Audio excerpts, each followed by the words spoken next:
Yo guys, what is up? Mario, I don't even know. Real American Josh here, and I'm back with another episode of NFL Game by Game predictions. And right now we're doing the Panthers, and the Panthers are a really good team. You know, Cam Newton, and they got a new offensive coordinator that's going to figure out how to use Christian McCaffrey and Curtis Samuel Wright.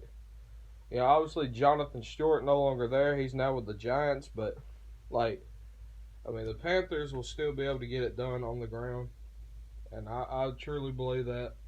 Cameron Artis-Payne, I'm pretty sure, is going to be the backup running back now.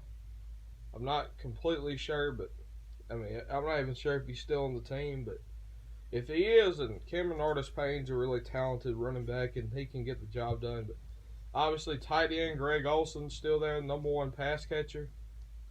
You know, they still got Devin Funchess there at wide receiver. He's really good.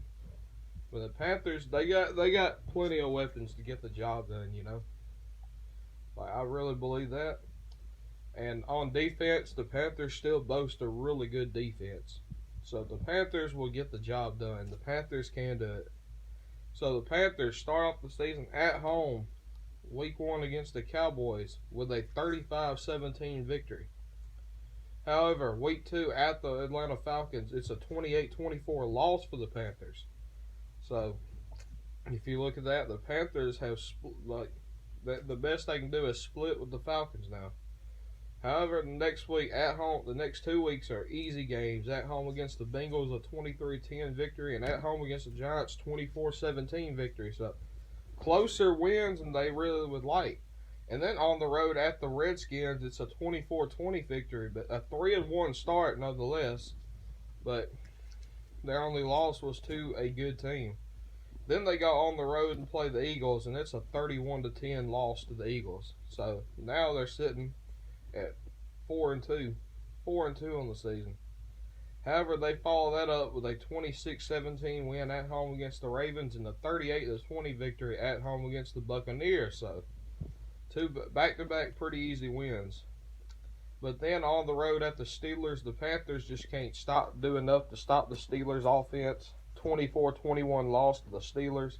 Their 3rd loss of the season, but they're still doing really good. Then they'll follow that up with a 34-10 victory at the Lions. But then at home against the Seahawks, it's an unfortunate 23-16 loss to the Seahawks. So the Panthers now have lost 4 games in the season. So the best they can do is 12-4. If they finish 12-4, that'd be good enough to get them the number 1 seed in the NFC. Can they get the number 1 seed in the NFC? On the road at the Buccaneers, it's a 30-17 victory. On the road at the Browns, it's a 37-17 victory. At home against the Saints, it's a 31-24 victory. So 3 straight victories for them. However, at home against the Falcons, the Panthers do slip up here. A 24-14 loss. They are now 10-5. All right, the Saints are 11-4. So the Panthers go into the final week of the season, road game at New Orleans. The Panthers need this win. They need the win to be able to win to have a chance at winning the division. And they get the victory, 20-14. So the Panthers beat the Saints on the road. Their final record's 11-5. So they swept the Saints. The Falcons swept them, but they also swept the Buccaneers. So that puts the Panthers at 4-2 in the division, ahead of the Saints, who had a 2-4 divisional record. 2-4 divisional record. So they're now ahead of the Saints. So now it's up to the Falcons. If the Falcons sweep the Buccaneers, they've also swept the Panthers, and they split with the Saints. So the Falcons have a potential of going 5-1 in the division. 5-1. Their only loss was 1 loss on the road at the Saints. All right, but we'll have to see what happens with the Falcons.